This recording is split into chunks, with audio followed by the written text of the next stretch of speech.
c'est dur, sois content même quand ça brille.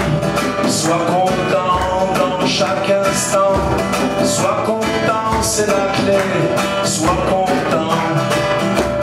Il faut être content tout le temps. Il faut être content, c'est important. La vie, la fin de la vie, tout le temps. Il faut être content tout simplement. Alors je dansais.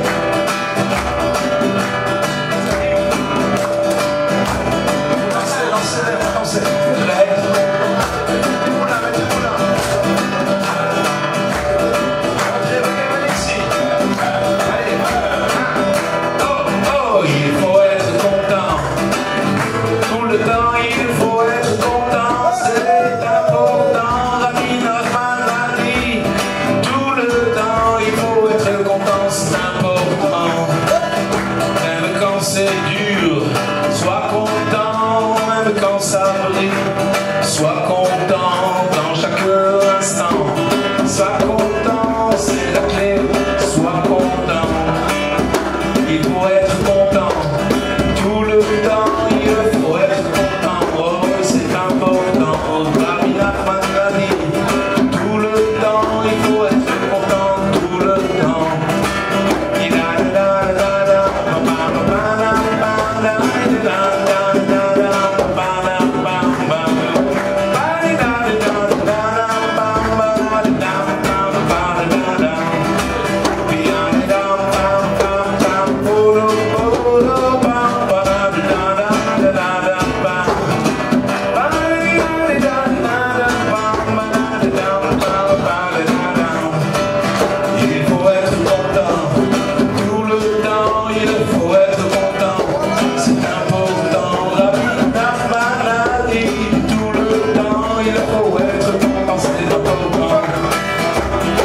C'est dur, sois content même quand ça brille.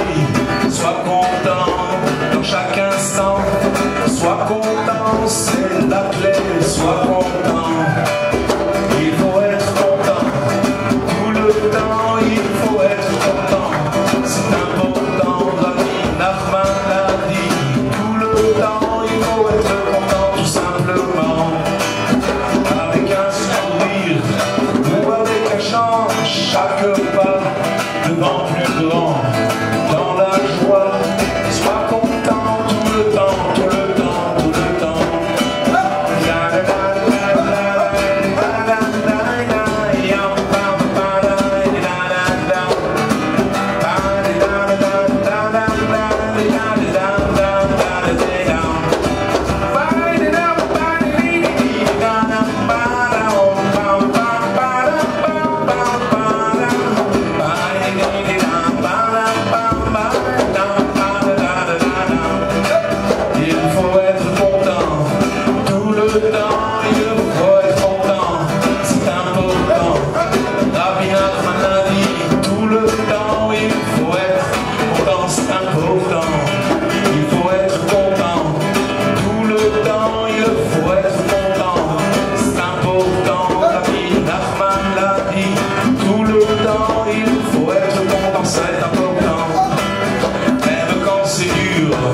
Sois content même quand ça brille.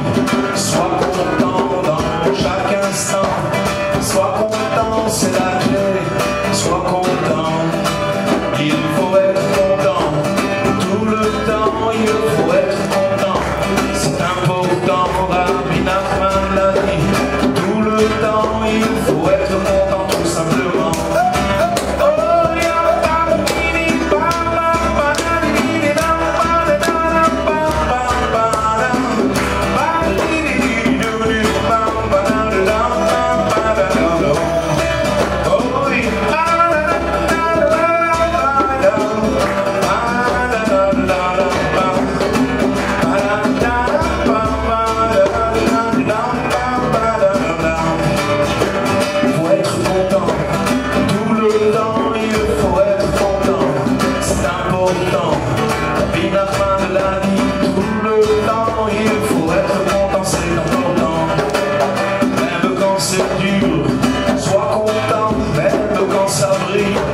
Sois content dans chaque instant.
T'as vu Moshe?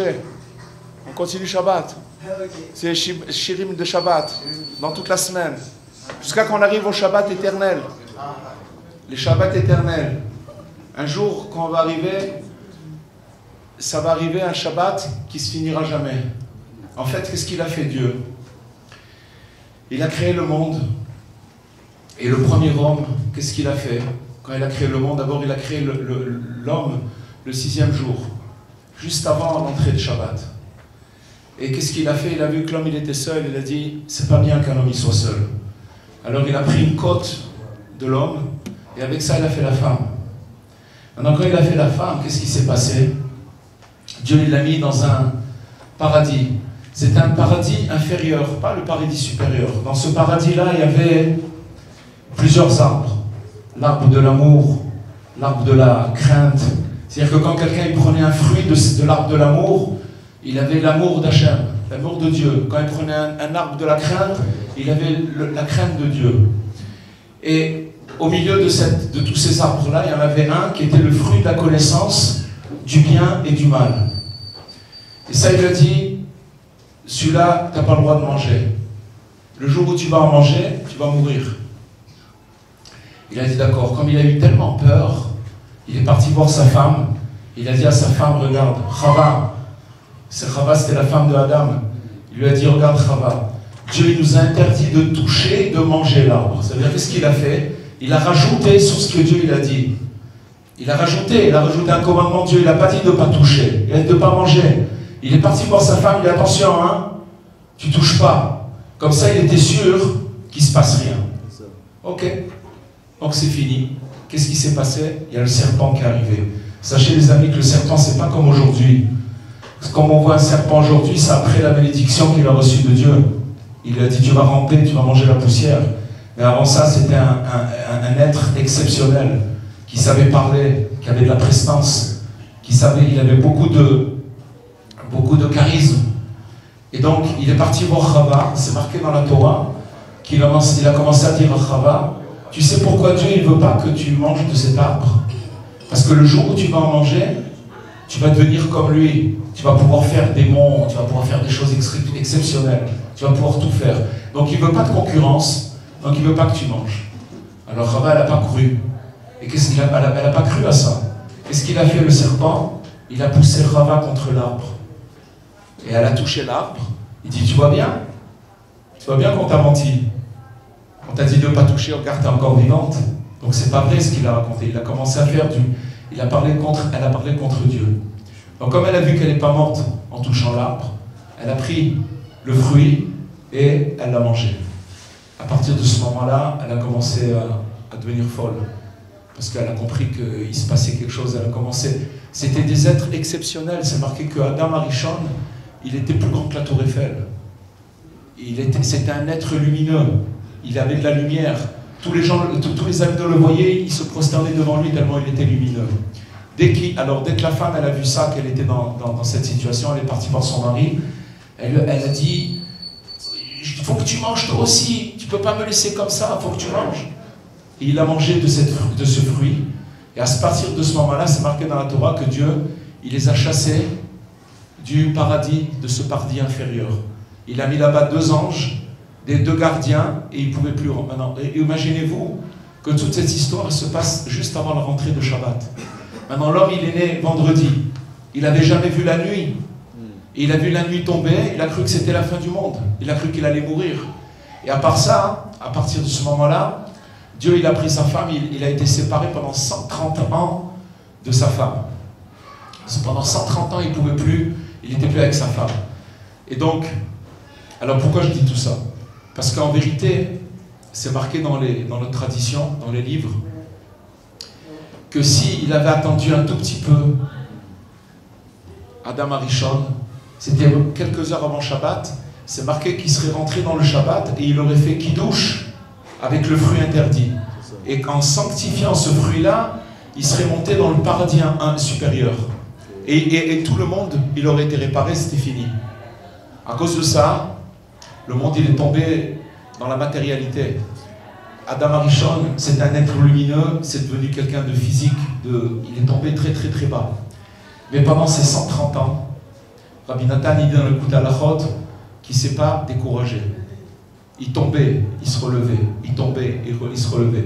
Il allait tout le temps faire le mikvé. Vous savez c'est quoi le mikvé? Le bain rituel. À chaque fois qu'il tombait, il se relevait. Et il dit Rabbi Nathan que s'il n'avait pas tenu pendant tous ces 130 ans, le monde n'aurait pas pu continuer, puisque après 130 ans qu'il ne s'est pas découragé, Dieu lui a redonné sa femme et il a pu continuer à peupler le monde. Et donc comme il est sorti, pendant toute cette période-là, il a fait que se renforcer. Donc en vérité, Adam Arishon, c'était quelqu'un de très grand. Parce que sachez une chose, les amis, dans l'enseignement de Rabbeinu, de Rabbi Nachman, le point central de l'enseignement, c'est pas comment s'élever, c'est comment se relever quand on est tombé. C'est ça tout le point. Parce que quelqu'un qui va bien quand il est haut, il n'a rien prouvé. Quand tout va bien, quand tout se passe bien, quand il a de la lumière, quand tout va bien pour lui, il n'a rien prouvé. Mais quand ça commence les ennuis, et qu'il tombe, alors là, c'est là où ça commence le travail. C'est là, en vérité, chaque épreuve qu'on nous envoie, Dieu, c'est pas une punition du tout. C'est parce que quand on est dans une épreuve, c'est quoi une épreuve? C'est une extinction de la lumière. Ça veut dire qu'on nous enlève la lumière. Elle est toujours là, hein, la lumière. Seulement, on nous l'enlève. C'est-à-dire qu'on nous enlève la conscience. Et donc, au lieu d'avoir un esprit élevé, où ça s'appelle Mochin de Gadlut, ça veut dire un esprit qui est grand, où on comprend tout.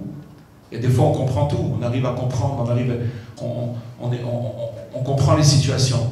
Et quand on nous enlève l'esprit, ça s'appelle Mochin de Gadlut, c'est-à-dire un esprit rétréci. Et quand on est dans un esprit rétréci, qu'on voit tout petit, alors là c'est dangereux. Mais c'est là où tout se joue. C'est dans ce domaine, quand c'est difficile, que tout se joue. Parce qu'en vérité, qui c'est qui enlève notre esprit qui est grand? C'est Dieu. Pourquoi il fait ça? Parce qu'il a besoin de voir comment on va tenir dans cette situation-là. Si dans cette situation-là, on chante, malgré que c'est très dur, alors tout se renverse. Et là, on monte encore plus haut. Vous savez, dans le 13e conte de Rabbi Nachman, les Sipurim Maasiot, les contes de Rabbi Nachman, il parle du conte, je ne sais pas si vous avez entendu, des 7 mendiants. Et là-bas, l'histoire, elle commence comme ça. D'abord, avant de raconter cette histoire, Rabbi Nachman, il a dit, je vais vous raconter comment être joyeux dans l'angoisse, dans la détresse. Vous savez, on a une conception de la joie, nous, êtres humains, qu'on doit être joyeux que quand on a une bonne nouvelle, quand tout se passe bien, et ça, c'est pas de la joie, parce que en fait, c'est une joie qui dépend de quelque chose. Mais la vraie joie, dont il parle Rabbi Nachman, c'est quand une personne, elle descend, et malgré qu'elle descend, elle reste joyeuse. Alors quand une personne, quand elle descend, qu'elle reste joyeuse, elle prouve à Hachem que ça vient de lui. Ça veut dire, quand une personne, c'est dur pour elle, et qu'elle reste malgré tout joyeuse, c'est quoi une personne qui est triste? C'est quoi la tristesse? Quelqu'un qui est triste, c'est quoi? C'est une personne, il dit Rabbi Nachman, quand quelqu'un est triste, c'est quelqu'un qui n'est pas content de ce qui lui arrive. Comme un bébé ou un petit enfant, vous lui prenez un objet et il commence à pleurer parce qu'il veut que ça... Même si par exemple, vous voyez un petit enfant, il va dans une autre maison et il voit un jouet d'un autre copain, il lui prend le jouet et quand il lui a pris le jouet, si vous voulez lui reprendre le jouet, l'enfant il ne comprend pas, il commence à crier, il n'est pas content. Parce qu'il croit que c'est à lui. Et il n'est pas content. Exactement pour nous, quand on est grand, quand il nous arrive des choses et qu'on n'est pas content, ça veut dire qu'on fait montrer à Hachem, on n'est pas content sur Dieu. Enfin, on n'est pas content parce que Dieu nous a envoyé ça. Ça, c'est la tristesse. Et Rabbi Nachman dit que Dieu, il déteste la tristesse. Parce que c'est, si vous voulez, c'est quelqu'un qui n'est pas reconnaissant, quelqu'un qui est triste. Bien que l'être humain, dans son être, il a tendance à descendre puisqu'il est fait de 4 éléments. De l'eau, du feu, de l'air et de la terre. Ces 4 éléments-là, si vous prenez la terre, c'est un élément qui attire vers le bas. On est tous composés de ces 4 éléments-là. Maintenant, si on est déréglé par exemple sur le feu, l'élément du feu qui est en nous, alors la personne elle va avoir tendance à être coléreuse. Le feu c'est la colère. Si quelqu'un sur le souffle, le vent, il a un dérèglement, alors il va être orgueilleux. Et la terre, comme c'est quelque chose qui a un pouvoir d'attraction et qui descend vers le bas, donc si quelqu'un il va avoir un dérèglement sur la terre, c'est tout le monde, alors ça veut dire qu'il va être attiré vers le bas, la tristesse. Donc en fait, on est tous malades, puisque nos éléments, les 4 éléments, tout le but de la vie, c'est d'arriver à les régler pour qu'on puisse, dans chaque situation, à reconnaître Dieu. Peu importe qu'est-ce qui se passe. Donc on est loin du compte. Mais Rabbi Nachman, il a donné un secret. Comment il commence le 13e conte? Il dit qu'un jour, il y avait un roi qui a décidé de donner sa royauté à son fils de son vivant. Normalement, un roi, quand est-ce que son fils il devient roi? Quand le roi il meurt. C'est comme ça la monarchie. Ça passe quand le roi est parti. Mais lui, il avait décidé de donner sa royauté à son fils de son vivant. Et il lui a dit, écoutez bien, c'est un grand secret, les amis. Il a dit comme ça. Il a dit, si je vois dans les étoiles... Alors non, il a fait un grand banquet, le roi, pour faire passer sa royauté à son fils. Il a fait un grand banquet. Et au moment où il y avait tous les dignitaires, tous les gens, etc., le roi, il s'est levé et il a parlé devant tout le monde. Et il a dit à son fils, je vois dans les étoiles que tu vas tomber, tu vas perdre ta royauté. Je le vois, c'est comme ça, c'est ça qui va arriver, tu vas perdre ta royauté. Mais si tu restes, si tu tombes, c'est-à-dire si tu es triste parce que tu as perdu ta royauté, alors moi je serais content que tu n'es pas roi. Pourquoi? Parce qu'un roi c'est qui? C'est quelqu'un qui tombe et qui reste joyeux, c'est ça un roi. Donc si toi tu es tombé parce que tu as perdu ta royauté, je serais content que tu n'es pas roi. Et moi je resterai joyeux. Par contre, si quand tu tombes, tu restes joyeux, alors moi j'aurai une joie de folie, une joie débordante, une joie... Rabbi Nachman, quand il a raconté les contes, il les a racontés en yiddish, parce que c'était la langue de l'époque, et que les femmes, elles ne comprenaient pas l'hébreu, et donc la langue parlée de l'époque en Europe centrale, c'était le yiddish.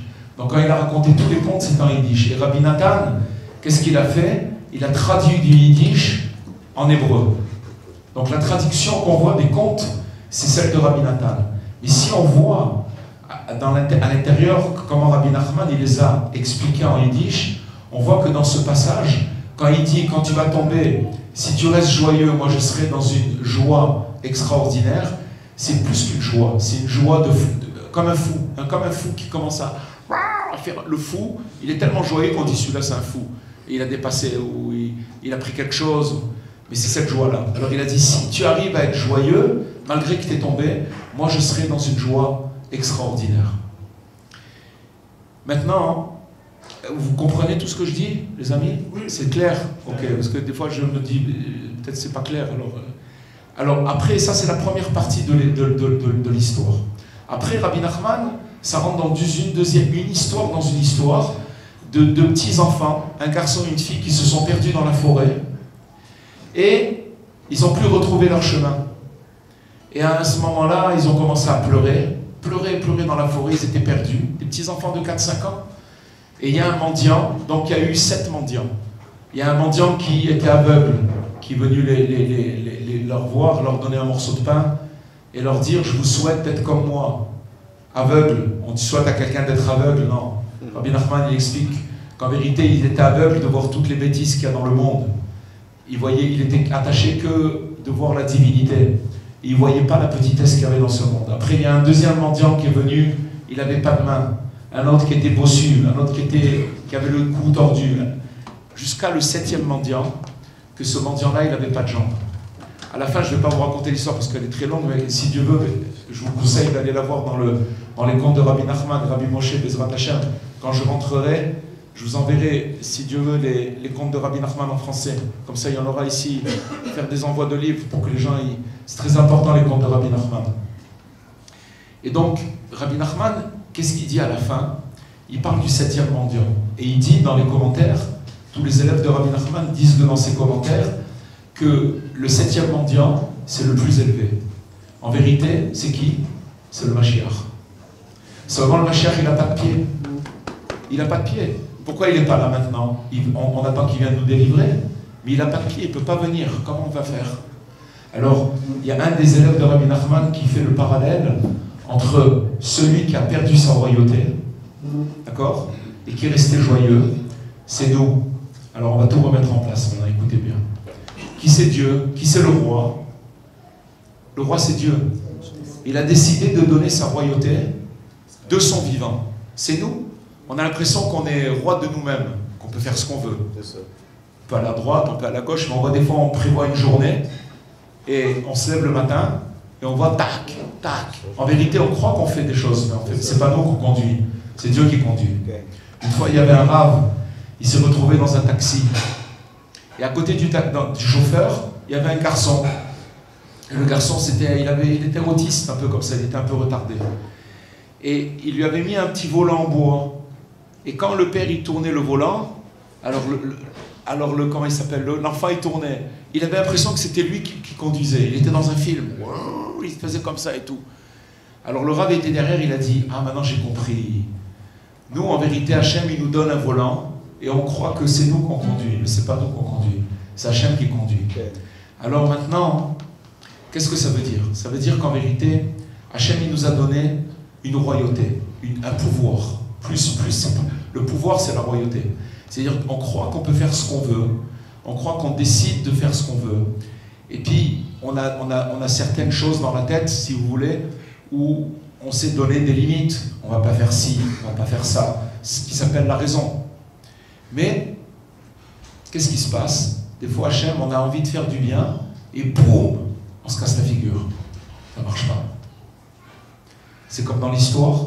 C'est-à-dire qu'Hachem nous a prévenu, faites attention, parce que vous allez tomber. Mais quand vous allez tomber, si vous restez joyeux, alors qu'est-ce qui se passe à ce moment-là? Il dit, l'élève de Rabbi Nachman, il dit qu'en vérité, il va donner des forces aux jambes du 7e mendiant, qui va se lever et qui va nous libérer. On est dans une génération la plus basse qui existe. Il n'y a pas plus bas que là où on est. Et ce qui nous reste, c'est une seule chose. C'est de rester joyeux dans toutes les situations. Quand on fait ça, c'est ça qui fait montrer qu'on croit en Dieu. Parce que si on est joyeux, un jour Hachem il me met en haut, un jour il me met en bas, ça change quoi? C'est toujours lui. Donc maintenant, moi, je suis le mouvement. C'est sûr que je fais tout pour être bien. Mais il y a des fois, ça ne marche pas. Chacun, on est des humains, des fois ça ne marche pas. Alors dans ce cas-là, qu'est-ce que je fais? Je reste toujours joyeux quoi qu'il arrive. Maintenant, quand je fais ça, qu'est-ce qui est marqué dans l'histoire? C'est que le roi, il a dit que si toi tu vas tomber et tu restes joyeux, alors moi je serai dans une joie débordante. Sachez les amis que quand on n'a plus de logique et qu'on se retrouve dans une situation difficile et qu'on est tombé, et que malgré tout on est joyeux, ça déclenche le rire de Dieu. Et ce rire-là, il revient chez nous. Et ça transforme, paf, la situation.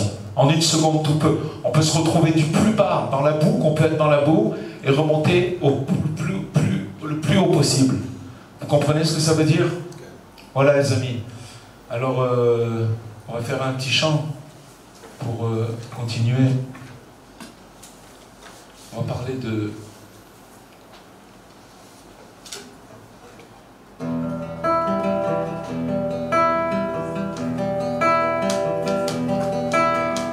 Sur la montagne la plus haute, la plus proche du ciel, un cœur fait résonner la note de l'espoir d'Israël.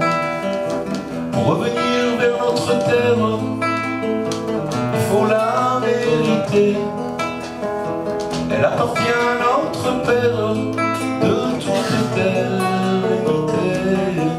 Jérusalem tout en or, quand donc viendra le temps où les rayons de l'aurore diront ton chant. Jérusalem tout en or, quand donc viendra le temps où les rayons de l'aurore diront ton chant. Le monde entier est plein de âges, la haine a déferlé. Mais tu as traversé les âges de toute éternité. Bientôt sonnera le chauffeur annonçant ton salut. Garde courage et garde espoir, surtout si près du but. Jérusalem tout en or, voici venir le temps où les rayons de l'aurore chantent ton chant. Jérusalem tout en or, voici venir le temps où les rayons de l'aurore chantent ton chant.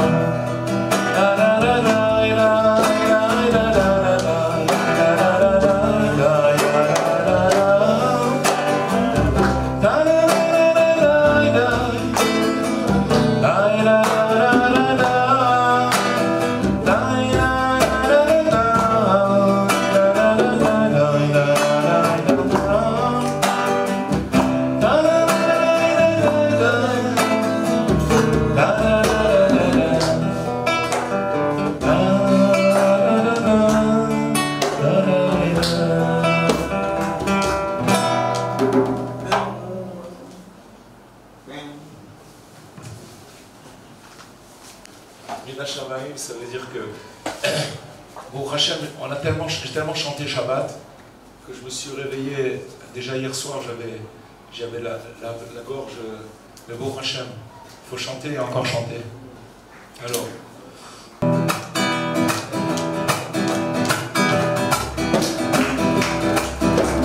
Les petits Breslev, David, Jean, les grands voyageurs, Paris ou Main, les nouveaux venus, les Chassidim de Sfat ou de Yerushalayim.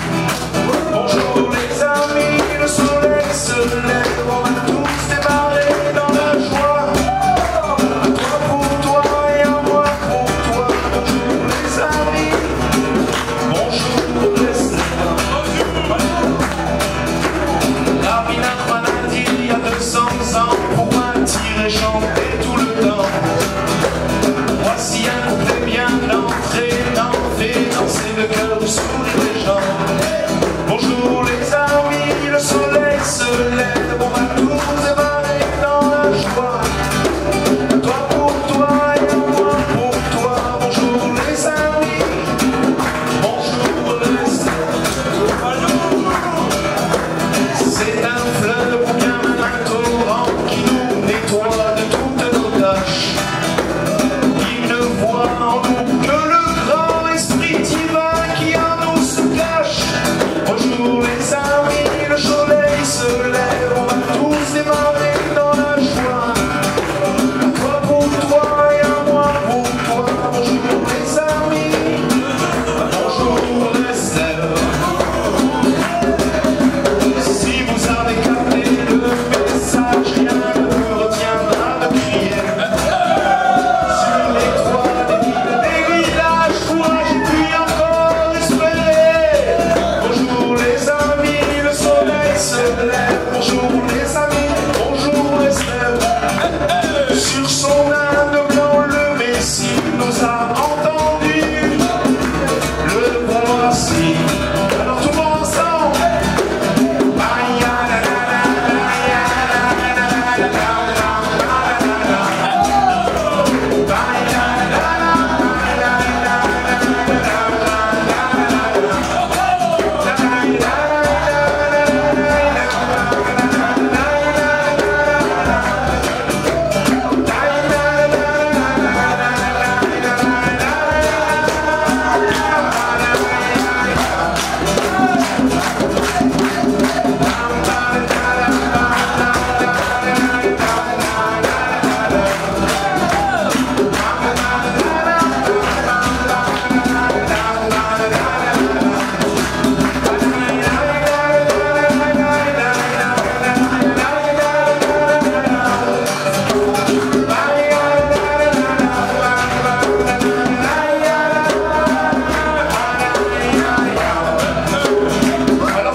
pasteur.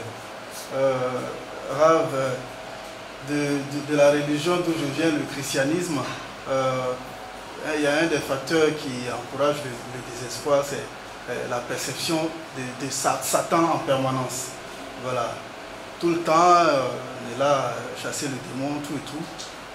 Quelle est la position du judaïsme là-dessus, sur le concept de Satan et tous les forces du mal, comme on dit? En fait, les forces du mal, c'est un côté caché. Et on va expliquer qu'est-ce que c'est ce côté caché. Dieu, quand il a créé le monde, le 4e jour, il a créé les 2 luminaires. Ce qu'on appelle les 2 luminaires, en fait, c'était 2 luminaires qui étaient de la même intensité. Le soleil et la lune. Et c'était 2 luminaires qui brillaient de la même intensité. Et donc, il y a un des luminaires, Dieu il a créé ces 2 luminaires, et un des luminaires qui est parti voir Dieu, il lui a dit, on ne peut pas mettre une couronne sur 2 rois. D'accord? S'il y a 2 rois, alors il faut 2 couronnes. Mais une seule couronne, on ne peut pas. De là, qu'est-ce qui s'est passé? Dieu, il a dit à ce luminaire, puisque tu t'es plein, alors va te diminuer. Qu'est-ce que ça veut dire va te diminuer? Ça veut dire que ta lumière, elle aura plus de lumière par elle-même, mais elle va refléter la lumière du soleil. C'est ce qu'on voit. C'est que maintenant il y a la lumière du soleil. Quand la lumière, maintenant, il fait jour ici à Abidjan, il y a des endroits de la Terre où il fait nuit maintenant. Ça veut dire que maintenant, de la façon où le soleil va être positionné, dans quel hémisphère il va être positionné, la lumière elle va arriver. Mais si, comme la Terre, ça tourne, les astres ils tournent, alors là où des fois il y a du jour ici, de l'autre côté il y a de la nuit. Alors qu'est-ce que c'est la nuit? Il faut savoir les amis que quand Dieu il a vu qu'il a diminué la lune, c'est marqué dans le Midrash, qu'il a regretté son geste. En fait, tout le regret, il vient de ça. Le regret que nous on a quand on fait une mauvaise action, ça vient de ce regret que Dieu il a diminué la lune. Il faut savoir que quand il... Alors qu'est-ce qu'il a fait? Quand il a vu qu'il a diminué la lune était très triste. Il lui a dit, il a essayé de la consoler, rien n'y a fait. Il a voulu lui donner des rivières de diamants, c'est toutes les étoiles. Ça n'a rien fait du tout. Alors Dieu il a dit la chose suivante, il a fait un serment. Il a dit, puisque maintenant, à cause de moi, il faut savoir que les amis, que cette diminution de la lune, c'est ça qui amène toutes les catastrophes dans le monde. C'est pour arriver à la réponse. On va arriver à la réponse, on y arrive doucement. Toutes les catastrophes, c'est-à-dire qu'il y a une part d'ombre dans chacun de nous. À partir du moment où Dieu il a caché cette lumière. Parce que normalement, initialement, ces deux luminaires, ils devaient briller la nuit et le jour. Il n'y aurait pas ni nuit ni jour. Ça veut dire que ça été une lumière très très très grande. Même la lumière qu'on a du soleil aujourd'hui, ce n'est pas la vraie lumière qu'il y avait à l'époque. Dieu il l'a caché, la vraie lumière. Il l'a caché pour les tzadikim dans le monde futur. Pour les justes dans le monde futur. Cette lumière-là, c'est ce qu'on appelle la lumière cachée, Oraganouz. Et il l'a cachée. Maintenant, cette lumière qu'il a diminuée quand il a fait diminuer la lune, alors il s'est passé, si vous voulez, une catastrophe. Ou que toutes les catastrophes qu'on vit dans le monde aujourd'hui, ça vient de ça. Tout ce qui se passe. Je ne veux pas parler, c'est pas la peine de dire avec la bouche, mais on entend beaucoup de choses. D'accord? C'est de ça. C'est-à-dire c'est de cette diminution de la lune. Donc, qui est responsable de ça? C'est Dieu. Mais Dieu, il a fait un serment. Il a dit, maintenant moi, je vais me cacher dans cette peine. Ça veut dire que parce que j'ai fait ce geste-là, mais comme j'ai engendré le fait que cette diminution de la lune, elle est chez chacun, puisque chacun spécifiquement, on a une paire d'ombre. Chacun c'est différent, c'est pour ça qu'on ne peut pas comprendre les autres. C'est-à-dire que ça vient de ça, c'est ça la racine. Cette part d'ombre, elle vient de là.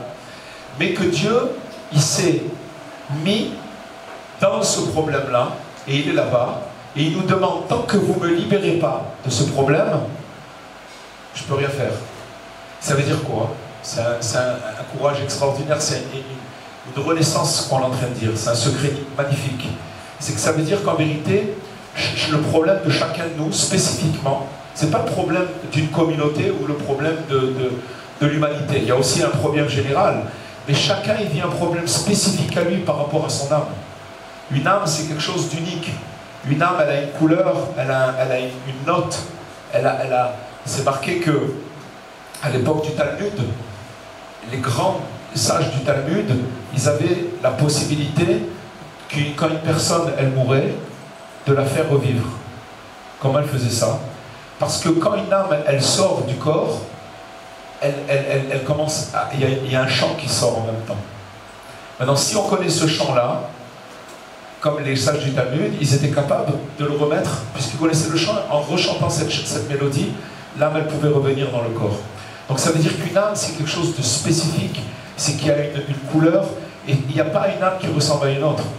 C'est pour ça que l'enseignement de Rabbi Nachman, je disais tout à l'heure, je parlais avec, je ne me rappelle plus avec qui je parlais, avec ou Akiva ou Lévi, je ne me rappelle plus avec qui, et avec Lévi.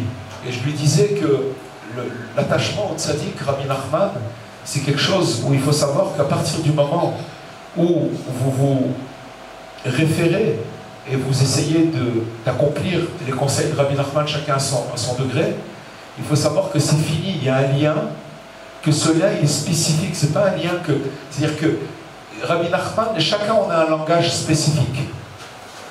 Comme on dit un jargon, comme on dit chacun il comprend les choses de sa manière à lui. Rabbi Nachman il arrive à rentrer chez chacun et à lui raconter son langage, à lui parler et il reconnaît. Vous savez, Rabbi Nachman il parle d'une chose, il dit qu'il y a un oiseau qui existe.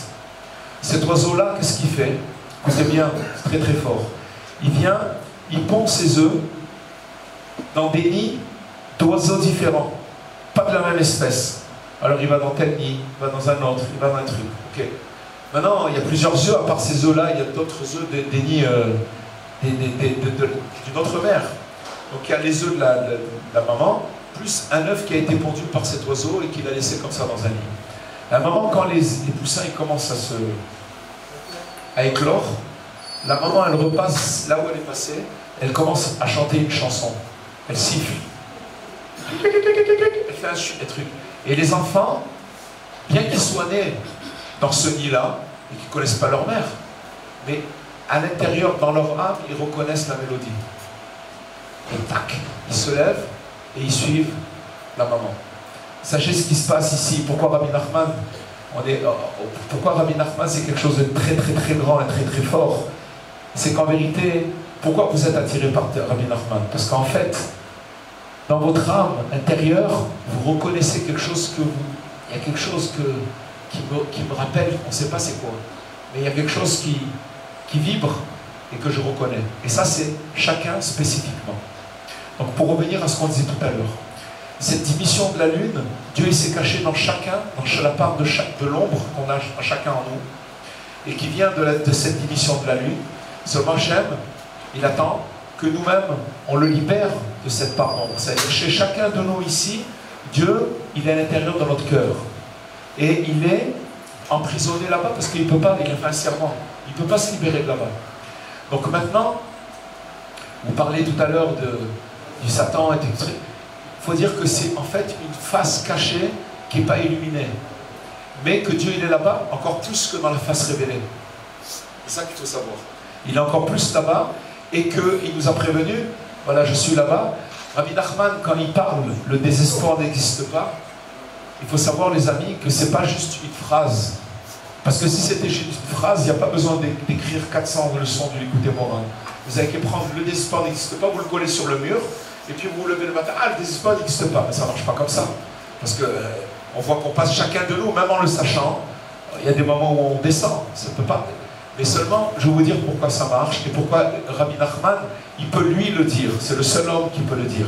Parce que lui, il est parti dans toutes les situations qui peuvent exister, les plus graves qui puissent exister, et là-bas, il a prouvé que le désespoir n'existe pas. En fait, il faut savoir que pourquoi on dit que le désespoir n'existe pas, c'est parce qu'en fait, Rabbi Nachman, il nous apprend à connaître notre force. En vérité, on ne connaît pas notre force. On a l'impression à nos yeux, Rabbi Nachman, juste avant la première enseignement de l'écouter Moran, Rabbi Nachman, il a fait un chant. Shir des doutes, ça s'appelle. Et là-bas, il ramène un petit refrain. Et dans ce refrain, il dit, ne sois pas comme un éléphant qui a peur de la souris.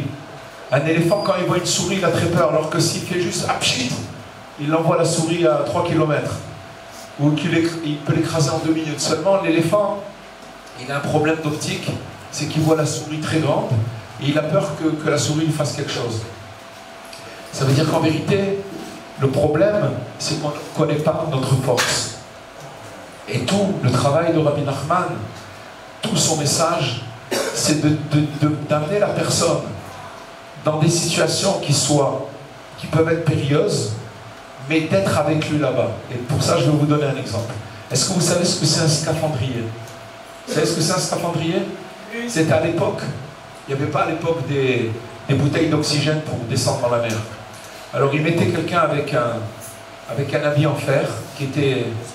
Il n'y avait pas d'eau qui pouvait rentrer à l'intérieur. Ils mettaient un tuyau qui lui donnait de l'oxygène, et là il pouvait descendre dans l'eau. À l'époque, est-ce que vous savez ce que c'est le zircone? Le zircone, c'est un diamant qui est moins cher que le diamant, mais qu'on trouve en bas dans la mer. C'est du diamant, c'est une pierre, mais elle brille comme le diamant, mais ce n'est pas du diamant du tout, c'est beaucoup, beaucoup moins cher. Et maintenant, à l'époque, pour pouvoir pêcher le zircone, c'est-à-dire de ramener des morceaux de bandes de zircone, alors qu'est-ce qu'on faisait? On prenait un scaphandrier, on le mettait avec donc l'oxygène dans le truc, on lui donnait une corde, il descendait, excusez-moi, avant de lui donner la corde et de descendre, on prenait le bateau et on le mettait avec des sacs de sable, jusqu'à que le bateau il arrivait à flottaison de la mer. C'est-à-dire que si on mettait encore un sable, il pouvait couler. Encore un truc de sable, il pouvait couler. Et on faisait descendre le scaphandrier, il arrivait tout en bas, il attachait le banc de zircone, et quand il l'avait attaché, il tirait sur la ficelle, ça veut dire que maintenant, ça y est, il a attaché, et là il jetait tous les sacs de sable dans la mer, et le bateau il commençait à monter. Quand il montait, il arrachait tout le banc de zircone. Alors écoutez bien les amis, celui qui est attaché au tzaddik, la différence entre quelqu'un qui n'est pas attaché au tzaddik et quelqu'un qui est attaché au tzaddik, je veux dire c'est laquelle? C'est quelqu'un qui n'est pas attaché au tzaddik, quand il lui arrive des problèmes, il ne sait pas à quoi s'accrocher. Parce que fréquenter l'école de Rabbi Nachman, c'est quelque chose, il m'a dit tout à l'heure, Lévi, quelque chose de très beau, et il a raison, c'est qu'il y a une fidélité à Rabbi Nachman. Parce que Rabbi Nachman, à partir du moment où il nous a appelés, on sent qu'il nous a compris. Et après, à nous de chercher comment faire pour se rapprocher. Chacun a son travail, comment se rapprocher. Mais il faut savoir, à partir du moment où on est dans cet esprit, alors le Rabbi Nachman, il va nous utiliser à chacun pour descendre. C'est-à-dire quoi descendre? Il va nous mettre dans des situations qui ne sont pas faciles. Mais il y a la corde. La corde, c'est d'être toujours attaché au tzaddik quand on descend. Le tzaddik, il ne peut pas descendre là où on descend. Il prend ses hommes, il les fait descendre. Il descend. Maintenant, qu'est-ce qu'on gagne de descendre? C'est que si on tient et qu'on ne se décourage pas, on va ramener avec nous des trésors. Et en vérité, ces trésors, c'est des éléments de notre âme qui nous manquent et qu'on est obligé de passer par là. Parce qu'on est obligé de s'enrichir, on est obligé de grandir. Comment on va grandir? On ne va pas nous donner à manger avec de la compote. Un petit bébé, quand il a 1 mois, on lui donne de la compote, 2 mois, on lui donne des petits aliments qu'il peut manger. Mais à la fin, il faut grandir. Comment on peut grandir? C'est qu'il nous manque des éléments dans notre âme. C'est un puzzle. Il nous manque des éléments. Maintenant, on est obligé de nous faire descendre. Si à ce moment-là, quand on descend, on sait que cette descente-là, elle vient de Dieu, et que c'est que lui, et qu'on a l'enseignement de Rabbi Nachman, alors on pourra non seulement remonter, mais pas bien qu'on s'est fait un petit peu cabosser, c'est pas grave, mais on va remonter avec des trésors extraordinaires.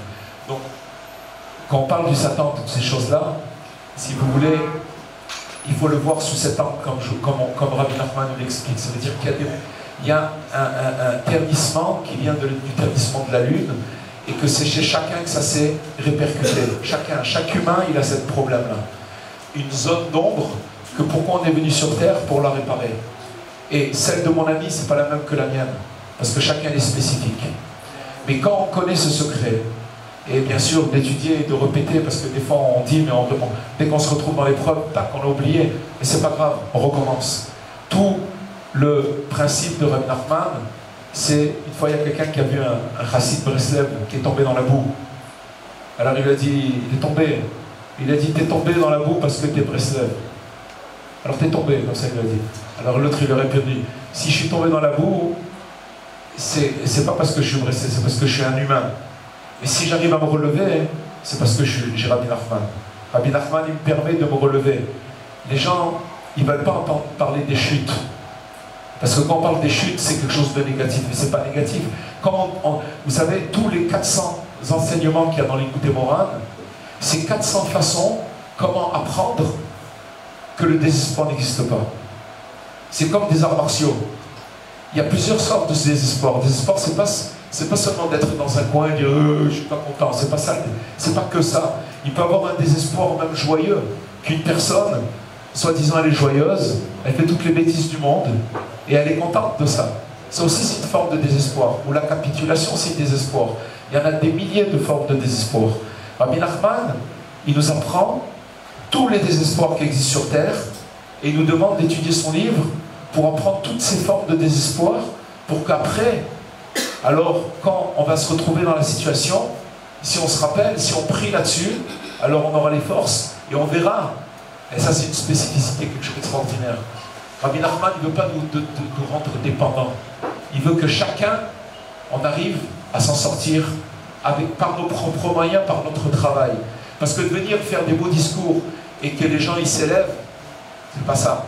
Parce que c'est quoi, on a besoin d'un discours pour être élevé, non.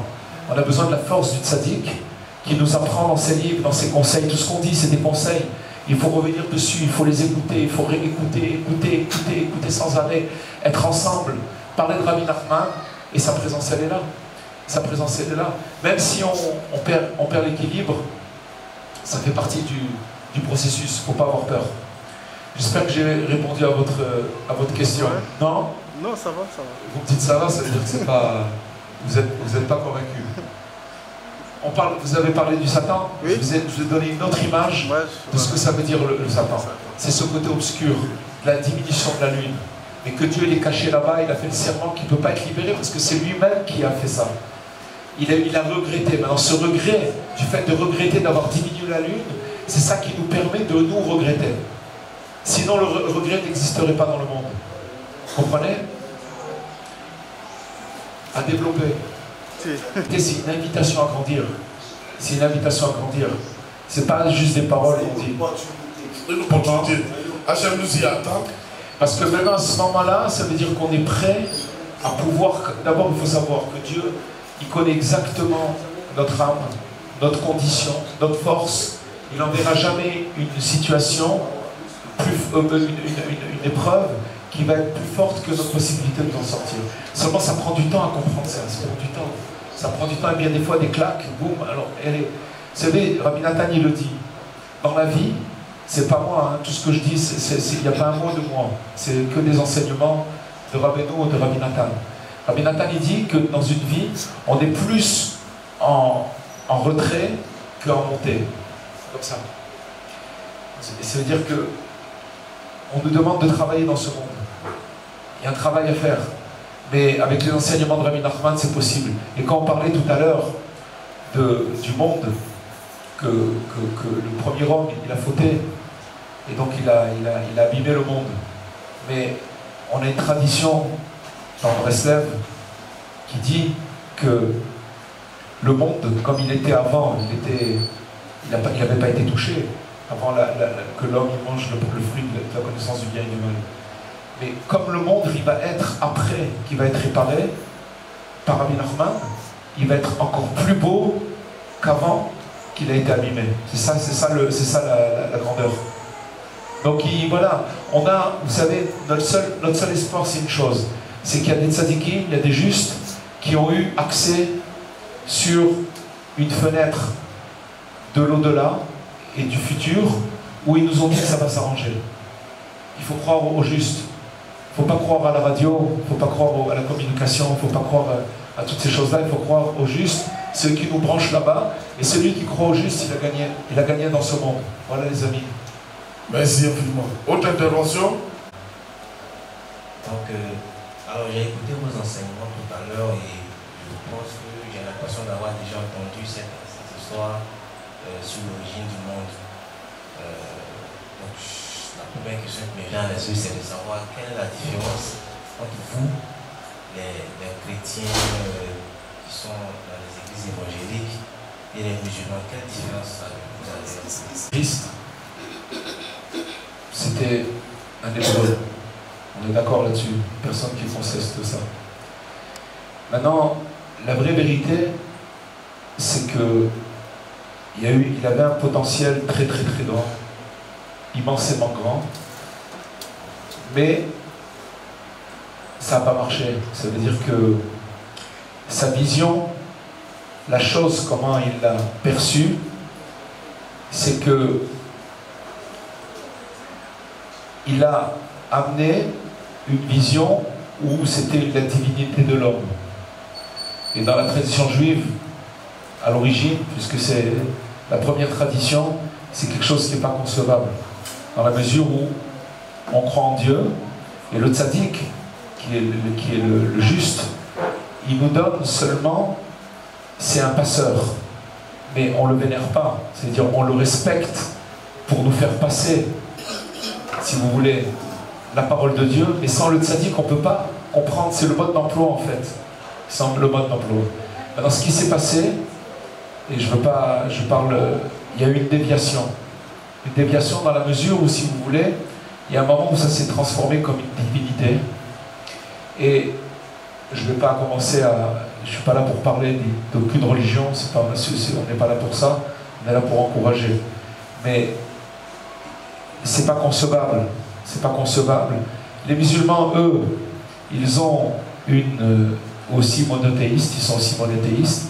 Mais si vous voulez, je vais vous dire une autre chose. Il y a un grand kabbaliste qui a dit que pourquoi Dieu il a envoyé la religion chrétienne et la religion musulmane, c'est parce que c'est pour préparer l'humanité à ce qu'il y a un seul Dieu sur terre. Sachez qu'avant ces religions-là, les gens ils étaient païens. C'est quoi païen? C'est qu'ils pouvaient faire la divinité je sais pas moi, de statues, etc. C'est-à-dire qu'ils étaient très très très loin de l'unicité de Dieu. Et il est venu, ces religions sur terre, pour préparer l'humanité à comprendre qu'il y a un seul Dieu. Maintenant, vous savez, dans la recherche, il y a des milliards et des milliards de degrés. Alors, on peut s'arrêter et on peut continuer, et même quand on est à l'intérieur, et d'être arrivé à peut-être comprendre, comme peut-être les gens qui sont là, pourquoi ici je parlais avec Lévi tout à l'heure, il me disait que avant de s'être rapproché de la Torah, de chercher la Torah, les gens qui étaient ici, ils étaient chrétiens. Ok? Maintenant, pourquoi ils sont rapprochés? Parce qu'ils ont cherché, c'est une recherche. Et ça, c'est spécifique à chacun. On ne va pas commencer à dire celui-là, sur l'autre, ou parler sur celui-là ou sur l'autre, ou telle religion. De mon point de vue, c'est une recherche. Et maintenant, quand on pousse la recherche, alors on se rapproche. Et il n'y a pas de fin dans ça. Il n'y a pas de fin dans ça. Même quand on rentre dans les études et dans le concept de Rabbi Nachman, ça n'a pas de fin. Dans la mesure où, si vous voulez, on cherche notre âme. On cherche à connaître véritablement qui on est. Et ça c'est le travail d'une vie. Je ne sais pas si je vous ai répondu, monsieur, parce que vous m'avez posé une question qui est très très délicate, où je ne suis pas là pour... je respecte toutes les religions et je suis bien avec tout le monde. Et chacun sa recherche, voilà. Alors il faut encourager les gens à chercher. Par contre, ce que je peux vous dire, c'est que quelqu'un qui cherche sincèrement, sans rentrer ni dans la politique, ni dans les guerres de religion, c'est-à-dire de chercher, parce qu'il veut savoir la vérité, ne vous inquiétez pas que Dieu va le diriger là où il doit arriver. C'est tout. Pour ça que je dis toujours à quelqu'un, quand je parle avec une personne, des problèmes, des trucs, je dis parle avec Dieu. Moi je ne peux pas te donner de conseils. Mais si tu parles sincèrement avec Dieu, t'inquiète pas que Dieu va s'occuper de toi, il va t'amener là où tu dois arriver. Ne t'inquiète pas. Les gens, ils ont fait aussi de religion, ils ont fait des guerres, ils ont fait de la politique, ils ont trompé les gens, etc. C'est devenu des... Voilà. Mais il y a des gens sincères, partout il y a des gens sincères. Il faut chercher. Mais en vérité, c'était des extraterrestres. Et ils s'habillaient dans les hommes et tout ça. Maintenant, il y a des gens qui voilà, comme par exemple, vous voyez la communauté ici, officiellement, c'est une communauté, voilà, qui est dirigée par Rahman. Il y en a dans le monde partout, il y en a en Amérique, il y en a en France, en Israël, à Oman aussi. Voilà. C'est la première fois que je viens ici et jusqu'à hier, je ne savais pas que ça existait. Cher monsieur, c'est que pour arriver chez Rabbi Nachman, on n'y arrive pas comme ça. C'est pas par... À un moment, tout le monde y arrivera, puisque c'est ça qui va réparer le monde. Mais il faut être choisi dans la mesure. Nous dire succinctement, est-ce que vous voulez que les Ivoiriens retiennent votre conférence de presse? Je m'appelle Eli Cohen et j'habite en Israël. Et voilà, ça fait quelques dizaines d'années que je me suis rapproché de la pensée de Rabbi Nachman. Et ce que j'aimerais que tout le monde retienne, vous allez dire, mais on l'a déjà entendu, c'est que le désespoir, il n'existe pas. Et que c'est la vérité. Je vais vous dire pourquoi, parce qu'il y a des événements dans la vie dans lesquels on passe, et quand on voit qu'on s'en est sorti, et que non seulement on s'en est sorti, mais qu'on est sorti encore plus fort, alors ça veut dire que ça n'existe pas, le désespoir. Je vais vous dire une chose, Rabbi Nachman, sa force, c'est de nous faire passer par des événements, mais des fois il y a des gens qui passent par des événements, mais ils sortent de ces événements cassés, brisés, découragés. Et petit à petit dans la vie, ils deviennent aigris et ils se découragent. Et voilà, pour ceux qui ne se tuent pas, alors c'est une chose, et il y en a que tout doucement, ils se laissent mourir, entre guillemets, ça ne veut pas dire qu'ils vont... Mais ils sont tristes. Rabbi Nachman, de ce que moi j'ai vécu, je parle d'une expérience personnelle, c'est que j'ai passé des difficultés, comme tout le monde, mais des choses pas faciles. Et aujourd'hui, si je peux vous parler, c'est que plus j'ai passé, plus je me suis renforcé. Et non seulement, vous savez ce qu'elle a dit, c'est que c'est pas là seulement de se renforcer, c'est de se renforcer et de pouvoir après renforcer les autres. Et de pouvoir faire passer ce message-là. Voilà, c'est ça le message. Le message, c'est le renfort, le réconfort, de la génération, d'être nouveau sans arrêt. C'est ça que, quand on fréquente les enseignements de Rabbi Nachman, c'est ça qui se passe. C'est que quand on pense qu'il n'y a plus de force, c'est terminé, on n'y arrivera plus, c'est là où ça commence. C'est le message de Rabbi Nathan. Rabbi Nathan, il a passé par des choses terribles, mais dans les difficultés les pires de la vie, il a cru en Rabbi Nachman. Il a cru que les espoirs n'existaient pas et il l'a vécu. C'est pas juste le dire, c'est de le vivre. Mais pour le vivre, alors des fois c'est possible chacun selon son âme, chacun selon sa condition, on passe par des difficultés. Il n'y a personne qui ne passe pas par des difficultés. Mais quand on a un message comme ça, alors c'est un message qui nous construit, c'est un message qui nous donne de la force et qui nous régénère et qui nous donne de la force à continuer, non seulement à continuer, mais à rigoler du monde. Pas se moquer du monde, à rigoler du monde, c'est pas la même chose. Ça veut dire que quand on voit une situation qui se rapproche, on rigole, parce qu'on dit alors qu'est-ce qui se passe maintenant, qu'est-ce qu'il y a de nouveau maintenant? C'est qu'on vient, c'est une nouvelle invitation à grandir. Voilà ce que je peux dire humblement du message de Rabbi Nachman. Un petit peu, c'est une petite... Vous pouvez revenir sur vos projets pour que la communauté se développe. Je vais vous dire, personnellement, je n'ai pas de projet. Ma mission à moi, c'est de parler de Rabbi Nachman là où je suis. Quand je vais partir mercredi, je vais partir à Francfort et de là-bas à Strasbourg, et tout en Alsace, en France. Et je fais des concerts et j'amène la parole de Rabbi Nachman là où je peux pour celui qui veut l'écouter et donner du courage aux gens. Il faut ressortir que quand on a reçu, ça ne coûte pas d'argent, c'est gratuit. Il faut ressortir avec « Oh, j'ai reçu un petit peu de force », c'est tout ce qu'il y a. Ça suffit. Mais sachez une chose, c'est que quand on donne de la force aux autres, je reçois énormément. Ça, il faut le savoir. C'est pas... Alors il y a oui qu'un intérêt. L'intérêt, c'est que ça revient, cette lumière, elle revient et nous donne encore plus de force pour continuer. Voilà les amis, Bezrat Hashem, avec l'aide de